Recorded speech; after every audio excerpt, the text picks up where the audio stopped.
Français qu'on sait qui vivent des moments douloureux aujourd'hui même, hier, mais j'aimerais avoir une pensée pour toutes les personnes et prier pour que la paix revienne dans notre monde. Première question, j'aimerais savoir, ces terroristes qui sont en train d'être recherchés en France, ce sont des soi-disant guerriers qui combattaient en Syrie. Mais est-ce qu'ils combattaient contre Daesh, contre Assad, ou ils combattaient avec Assad?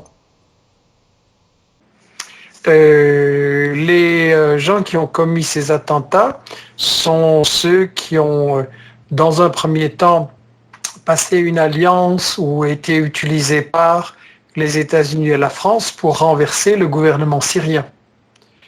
Donc, nous assistons depuis 4 ans, mais en réalité, ça a été préparé bien plus tôt, comme l'attestent les documents de Wikileaks, des confidences des services secrets ou l'ancien ministre français des Affaires étrangères Roland Dumas. Ça a été préparé longtemps à l'avance parce que la Syrie déplaît aux États-Unis, à la France, à la Grande-Bretagne.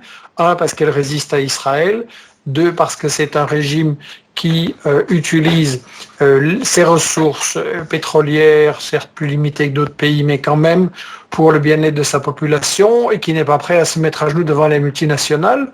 Et trois aussi, c'est un pays, un système de gouvernement qu'on peut critiquer, je comprends ça très bien, mais qui a aussi beaucoup travaillé pour maintenir la paix confessionnelle, pour éviter les affrontements sous prétexte de la religion, qui sont en réalité des affrontements pour des intérêts politiques et économiques.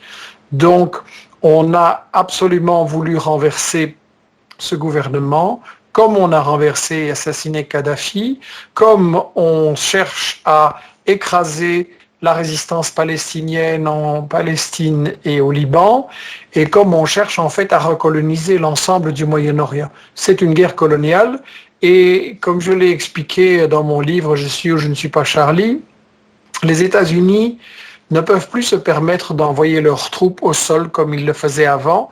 Ils ont perdu la guerre au Vietnam, ils n'ont pas gagné loin de là en Irak et en Afghanistan.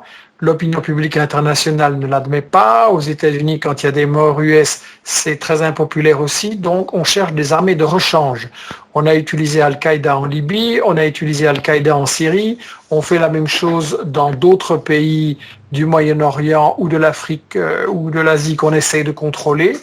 Et donc, c'est une stratégie d'engager des mercenaires.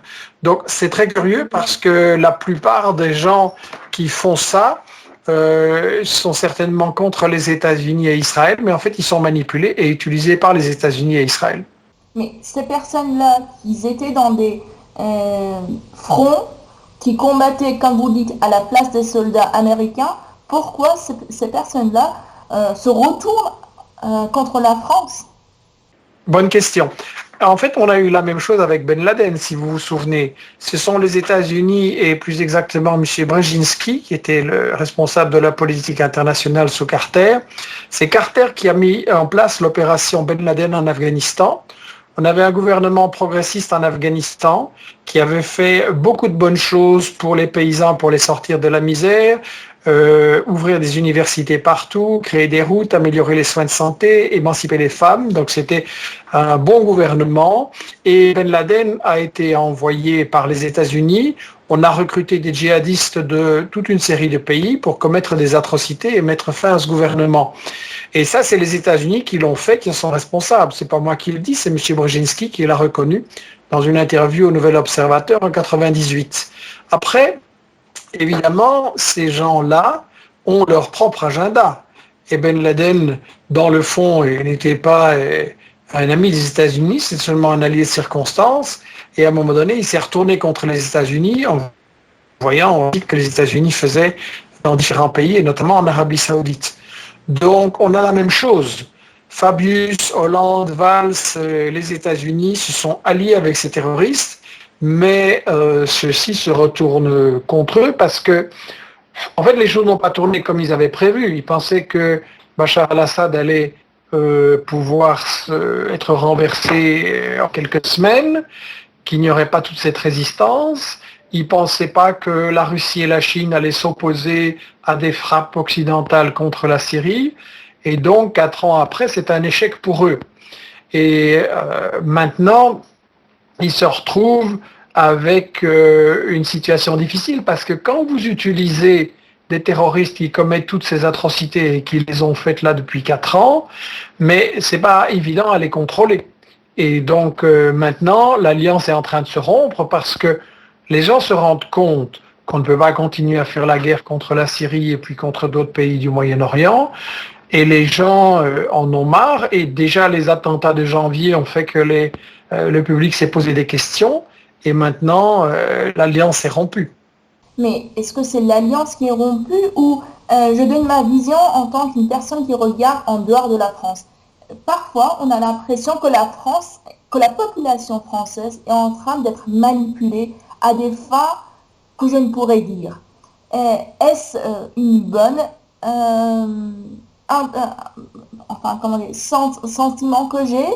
La population française est-elle en train d'être manipulée pour aller dans un front pour des objectifs spéciaux ou non? C'est vraiment des cellules isolées, des terroristes, des cellules terroristes qui sont en train de faire ces manœuvres avec des petits, désolé pour une expression comme ça, mais des petits cerveaux qui se mettent contre leur propre maître. Je ne suis pas sûr d'avoir bien compris toute la question, mais je voudrais dire ceci. Le public français, belge ou international, effectivement se fait manipuler et ça ne date pas de cette guerre. Dans mes livres, j'ai montré qu'à chaque guerre, il y a des médias mensonges, une manipulation et qu'on trompe l'opinion publique. On ne lui dit pas que ce sont des guerres pour le fric, pour le pétrole, etc. Et on fait croire que c'est des guerres humanitaires contre le terrorisme, contre les armes de destruction massive et blablabla. Oui, le public est manipulé. Je ne lui jette pas la pierre. Je pense qu'il y a tout un appareil de propagande très sophistiqué qui a été mis au point par les États-Unis, mais on voit ça aussi en Angleterre, en France et dans les autres pays. Il y a des experts en opérations psychologiques de manipulation. Il y a quelques jours, Tony Blair, j'ai écrit un article là-dessus, a reconnu que oui, les armes de destruction massive, c'était une invention, c'était une manipulation. On a trompé l'opinion publique pour déclencher la guerre contre l'Irak en 2003 avec ses conséquences catastrophiques.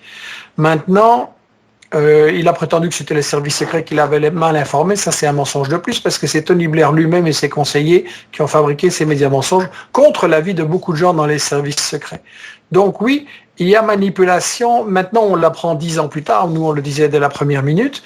Donc, effectivement, il faut que les gens, et c'est le sens du travail de notre équipe Investi Action à Bruxelles, c'est de donner aux gens les moyens pour comprendre les médias mensonges et ne plus se faire manipuler. Mais c'est pas facile, vous savez, les gens, ils travaillent dur, ils ont des longues journées, ils rentrent, il y a les gosses, ils sont crevés, donc on regarde un peu les informations comme ça, mais on n'a pas les moyens d'aller vérifier tout ça. Et c'est à ça que nous servons, permettre aux gens d'aller vérifier comment on les manipule.